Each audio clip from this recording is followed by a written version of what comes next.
देखिए चुनाव है और चुनाव में युवाओं से मैं यही कहूँगा कि घर से बाहर निकलिए और आप लोग जो है झारखंड का विकास और देश का विकास करता है उस पार्टी को जो है भारी से भारी संख्या में वोट दीजिए। मैं पहला मैं रिक्वेस्ट ये करूँगा।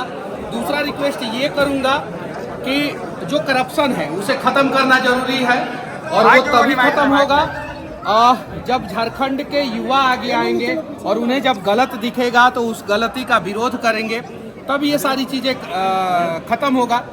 तीसरा चीज़ कभी कभी हम लोग देखते हैं, बड़ा बुरा लगता है, हर सरकार को जो है इस देश के हर एक धर्म का सम्मान करना चाहिए, लेकिन हम जो है दूसरे धर्म के लोगों का सम्मान करते हैं झारखंड में, लेकिन दुर्गा पूजा का जब रैली निकलता है तो उस पर पत्थरबाजी होता है। कहीं नहीं तो कहीं ये गलत है। गणेश पूजा, गणेश उत्सव मनाने से लोगों को रोक दिया जाता है, ये गलत है। और जब हिंदू लोग जो है उसका सिर्फ और सिर्फ विरोध करते हैं तो एफआईआर में सिर्फ और सिर्फ हिंदुओं का नाम दे दिया जाता है। तो इस प्रकार का सरकार को भेदभाव वाला रवैया नहीं अपनाना चाहिए, मैं ये रिक्वेस्ट करूंगा।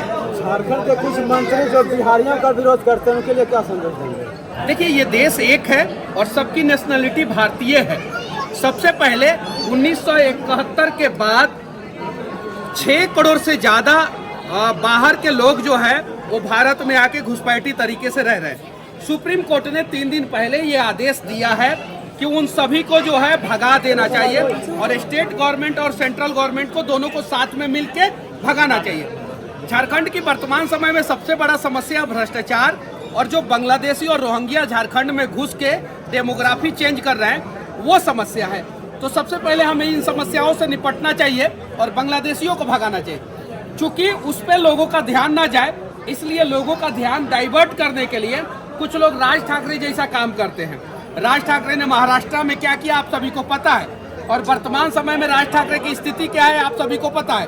तो जो देश को तोड़ने की बात करेगा और देश में ही आपस में एक दूसरे को लड़ाने का बात करेगा, उसकी स्थिति सही नहीं रहेगी। वैसे नेताओं से मैं कहना चाहता हूँ कि बांग्लादेशी फंड से, चाइनीज फंड से और गल्फ कंट्री से जो आप लोगों को पैसा बांग्लादेश होते हुए, पश्चिम बंगाल होते हुए झारखंड में आ रहा है और 5,000 रुपया में आधार कार्ड और 25,000 रुपया में आप लोग झुग्गी झोपड़ी बना दे रहे हैं, गलत कर रहे हैं। हमारी सरकार आएगी, ऐसे लोगों पे कार्रवाई होगा और बांग्लादेशी को जो है हम लोग यहाँ से भगाएंगे। झारखंड के सीएम जो लगातार कहें कि रोहिंग्या मुसलमानों और जो यहाँ बसे हुए हैं उनके तरफदारी करते हैं, लेकिन बिहारियों का विरोध करते हैं, क्या संदेश देंगे? देखिए देश में किसी भी व्यक्ति का विरोध नहीं होना चाहिए, चाहे वो कश्मीरी हो, चाहे महाराष्ट्र के लोग हो, पंजाब के लोग हो, मरवाड़ी भाई हो, तमिलनाडु के लोग हो, बिहार के लोग हो, झारखंड के लोग हो। देश के अगर किसी व्यक्ति का कोई आदमी विरोध कर रहा है तो समझिए कि वो क्षेत्रीय पार्टी प्राइवेट लिमिटेड कंपनी चला रहा है और उसे सिर्फ और सिर्फ लूटने से मतलब है और लूट के तरफ लोगों का ध्यान ना जाए, इसलिए लोगों का ध्यान डाइवर्ट करने का प्रयास करता है। तो ऐसे ऐसे लोगों को जनता जो है वोट से जो है सबक सिखाएगी और नया सरकार जब झारखंड में बन जाएगा तो ऑटोमेटिक ऐसे लोग जो है साइड लाइन हो जाएंगे। देखिए हम किसी पार्टी, एक पर्टिकुलर पार्टी का बात नहीं कर रहे हैं, हम इतना देर में पूरे झारखंड की समस्या का बात कर रहे हैं। हमने किसी धर्म को बुरा नहीं कहा, हमने कहा सबका सम्मान होना चाहिए। सर्वे भवन्तु सुखिनः सर्वे सन्तु निरामया। हम इस रास्ते पे चलने वाले लोग हैं, तो हमारा ही नहीं पूरे झारखंड के लोगों का एजेंडा है कि झारखंड को किसी भी हाल में विकसित किया जाए और पूरे देश को एक किया जाए और बांग्लादेशी, रोहिंग्या और घुसपैठियों को भारत से भगाया जाए। कैसे भगाया जाए?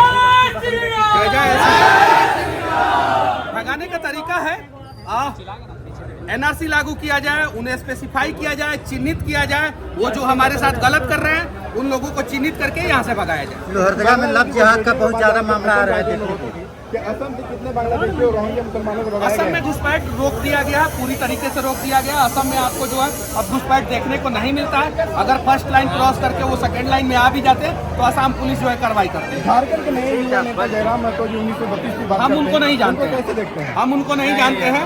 ऐसे ऐसे टुटपुजिया नेता के बारे में हम कुछ नहीं बोलना चाहते।